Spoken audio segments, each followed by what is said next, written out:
You could end up purchasing a house that doesn't have one and then just do the Right. fencing in yourself later. So there's some things like that to be a little more flexible with. And then if you see a house that you really like, write an offer on it. If you're convinced that you are ready, this is the one you want, don't take too long to think about it because the houses are not on the market for very long. My name is Kevin McIntosh, and this is The Closing Table, where we talk to experts about their experience in real estate all across the country. Let's go.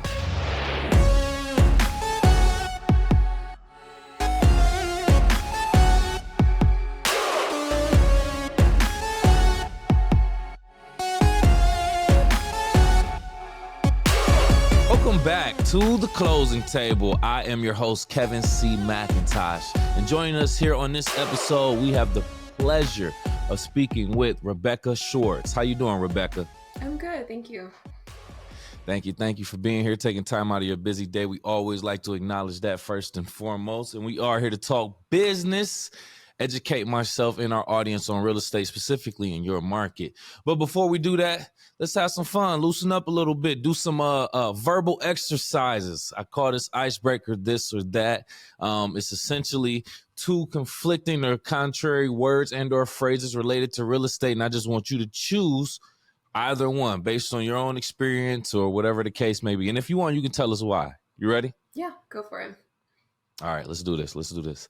First one, multitasking skills or leadership skills? I would say multitasking. Okay. Networking or marketing? That one's a good one. I would go with networking. Okay. Seller's market or buyer's market? I'd say buyer's market. Curb appeal or interior appeal? Interior appeal. Curb appeal is easy to change. Last one, single family home or multi-family property? Personally, I prefer single family, but I see a lot of merit in both. Okay. Nice. I appreciate the perspective. Everybody's answers are different based on their own experiences and things like that. So thank you for starting off our quick little game and icebreaker, Rebekah. So let's take some time now to separate the person from the profession. If you can, Rebekah, tell us about yourself in 60 seconds or less. Who are you outside of real estate? I'm married. I have 2 dogs and a cat. I live in Lansing. I like to hang out with my friends and family. I really enjoy visiting various eateries and events in Lansing. I just got back from Silver Lake this past weekend. I like spending time outdoors as much as I can. For hobbies, I like to play the piano. I like to cook, do a little gardening here and there. Okay. Nice. All right. Might have to ask a few questions about those later on. Yeah. All right. So with that being said, you already pretty much gave us a glimpse into where you are geographically, the Lansing location. So let's get into the area that you're serving. So can you put more information out there from your perspective as to what's going on currently in that Lansing market? Yeah, so I service the greater Lansing area, pretty much anywhere within an hour radius of Lansing itself. It's still pretty heavily a seller's market right now. There's just not a lot of inventory out there for buyers. It's slightly better, I would say, now than it was earlier this year, but I'm not seeing like any dramatic changes for the rest of the year. So buyers are still really struggling to get their offers accepted, and it's pretty competitive still. You know, we started doing the Closing Table earlier this year, like February. And it's crazy because as I ask our guests about the market, I have been hearing that slow graduate, like the gradual change. Not to say that it's like immediate, like you said, it's not a fast-paced change from seller's market to buyer's market. But from what it was earlier this year, or even the tail end of last year being a very intense seller's market, it seems like it's starting to cool down a little bit. The inventory may be picking up a little bit more. days on the market may be a little bit longer. Maybe the pricing is starting to mellow out a little bit. You will say that's pretty much the same Yeah. story, right? Yeah, I'd say it's slightly increased. It's Yeah. still pretty competitive for what they consider like first time home buyer purchases or Uh-huh. anything in like what they consider the middle income range. That's still seeing a lot of Mm. competition. I've been seeing some homes that require more work or that are a little more distressed sitting on the market longer, or the price will be lower than the purchase price what they end up selling it for. And also Right. on the flip side, like the really higher end market that's sitting slightly longer too. You know, what you just said just brought up an interesting point that I've heard before, and I forgot to ask a guest on this before. So I'm going to ask you. You mentioned it's hard for that middle crowd, that middle earning income crowd. And that's interesting because it's almost as if you're saying, yeah, if you have, higher end funds, you know, higher income tax bracket, then you should be good. You're searching in this bracket, you're good. You have more options. But are you saying like even if you have like on the lower end of funds, you're still even doing better than people in the middle, or is it just like Well, so top the heavy? houses you have to fix up a lot still require a lot of capital. So Correct. those homes are still sitting a little bit longer because people in like that middle income range, they can't necessarily afford to get a house that requires a lot of fixing up or an investment Okay. property. So it's kind of like your average home buyer is still struggling, but people with more cash flow can still get a house more Okay. easily. Okay. I'm thinking completely different, I guess. Then, all right. Thanks for clarifying that for me. Okay, I want to get into your experience specifically. If you can share some stories, I want you to tell us about a time where maybe you had a client or a potential lead for a client and they seem to be a little bit skeptical about purchasing a home or even the process in general, and how you use your knowledge to turn them over to actually being a client who purchased or even sold a home. Yeah, I did have a client like that actually 2 years ago in East Lansing. They were very cautious initially, and we set up a phone screening ahead of time so they could ask all their questions. And we had several emails that we went back and forth on with. I sent them my like buyer. I have a buyer guide that I send my clients.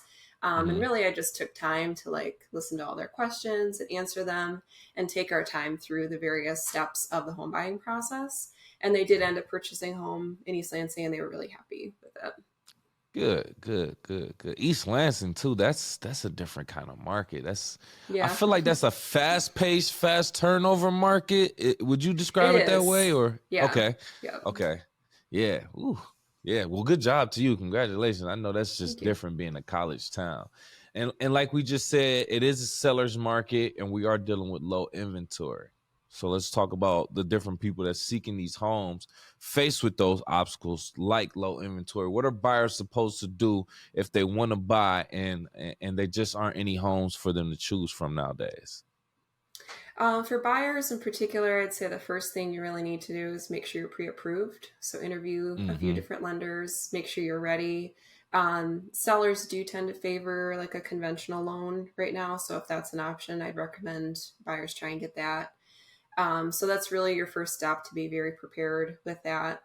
The Okay. next consideration would just to kind of be making sure that you are flexible on your requirements.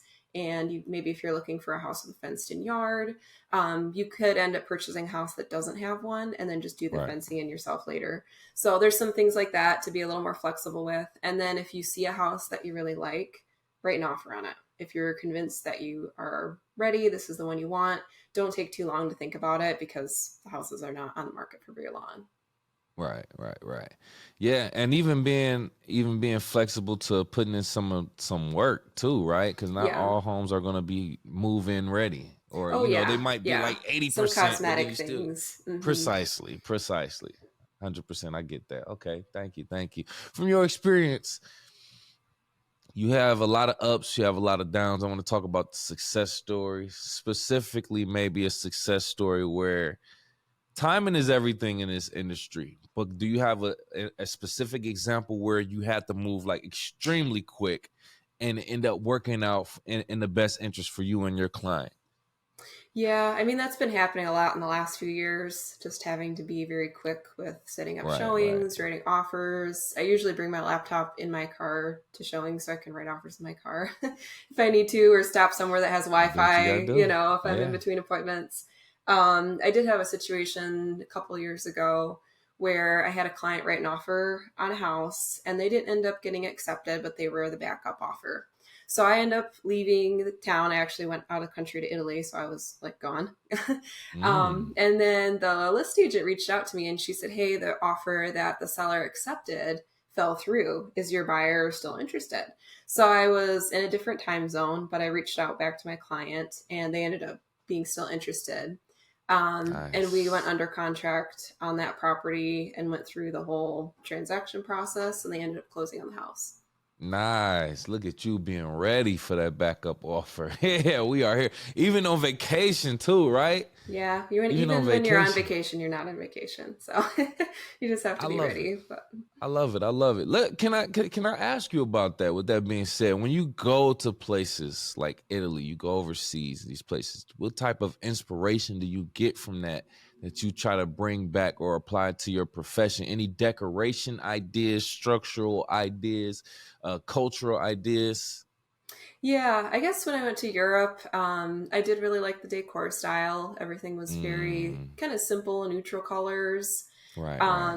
And they just had a different perspective for a work life balance. Like it was a Mm-hmm. little bit more laid back in that sense. And everything like the everyday activities were just elevated. So, like the food quality was better, even if it was something kind of simple. So, it was just kind of like a slower pace of life and just really taking your time to have that balance and enjoy life. Right, right. I bet. I gotta get out more often. I have a few more destinations that I definitely want to hit. Get that passport stamp too. Yeah. Great inspiration. So we talked about the success stories. Now, I don't want to say this would be a failure story, but let's talk about some obstacles you may have had to overcome, right? Specifically with the closing date, which is a very important date in the transaction. Do you have an example of where the closing date was pushed back on a transaction you were involved in for circumstances that were out of your control? How you That dealt with it? is not infrequent in happening. Sometimes it has to do with the buyer's loan or like finances where they have to extend it out for underwriting and that kind of thing. I Right. did have a situation where my buyer went under contract at the beginning of January. They were going through inspections, everything was fine. And then they did the well and septic inspection, and the inspector Mm. said that it needed a new drain field. So the seller fortunately agreed to pay for it, but she took a long time in getting quotes for everything. Like she took a couple of months to do that. And then the contractors still had to come out and finish their work and all that. So the Mm. property didn't close until the end of April. And that's Oh like, wow. I mean, I've had 45-day closings before, but that was like the longest one I've ever had. But you had a patient client, that Yes. Yeah, was, they were there getting you go. nervous, but they love the house and they're like, we just kind of wanted it wait it out, and see what's going to happen. But, When you brought that up, the well and septic inspection, I've heard of a few different examples of stories where that was like the end all be all, the make and break of the mhm. transaction. This is in rural areas, country areas, or is this something? Primarily, yeah. Okay, okay, gotcha. Most properties in the city have been converted to a city sewer system. Mm-hmm. Occasionally, you'll find older homes that still use like a well system, and then they'll be hooked up to the city sewer. But well Right. and septic is almost always in the country. Gotcha, This gotcha. property was out in Eaton Rapids. Okay, okay, I get it. That's where our headquarters is. Okay. Yeah. All right. So in this crazy market, sometimes it's the nature of the market as to why your offer may not get accepted. And sometimes it's you, as in maybe the real estate agent or whatever the case may be. Or the client. But can you talk about a story where you helped the client, maybe even first time home buyers, getting offer accepted over others and the adjustments that needed to be made? I did have, I mean, that's kind of what it's been the last couple of years in particular, just because of how competitive the market is.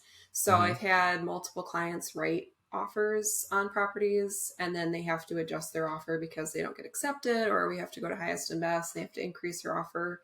I did have a situation recently where the buyers found a house that they loved. We did the walkthrough and they were really excited about it, but it was still super competitive.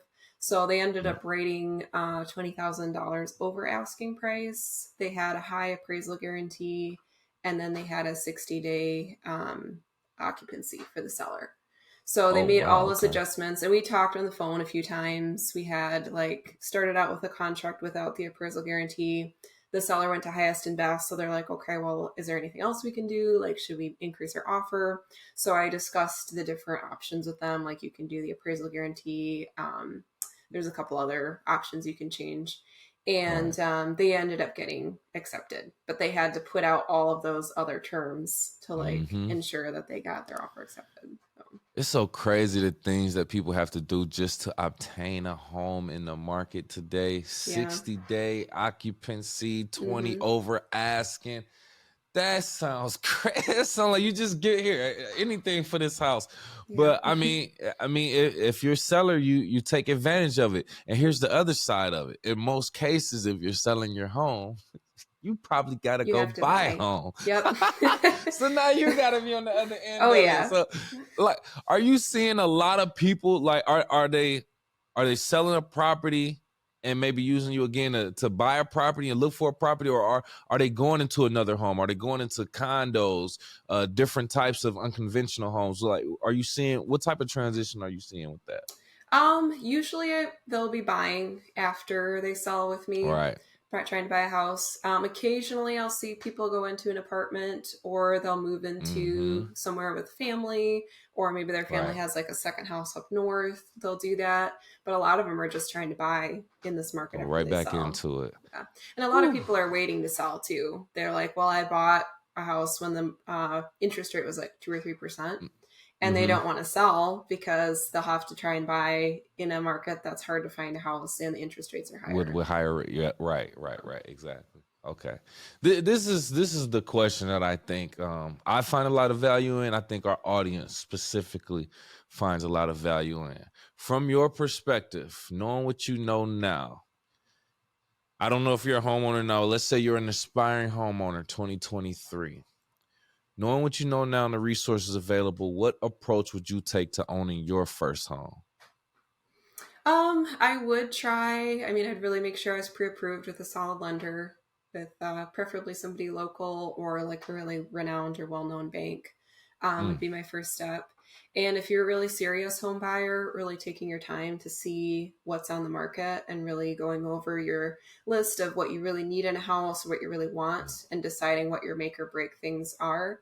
And then when you do find the house that meets, the requirements that you've set up for that, really going all in on that house. So coming in with a really strong offer, making, not setting yourself in as a disadvantage. So I would never recommend waiving inspections or things like that. That would be safety concerns, but being flexible on occupancy, or if I need to paint the property, or add a front porch or something, that's not something that would be a huge concern. Right. Okay, good. Great insight. And thanks for sharing that with us, our audience, myself, and we appreciate you for pulling up a chair here, Rebekah, to the closing table. At this point, if you have any last words and or want to tell the people how they can reach out to you, please do so now.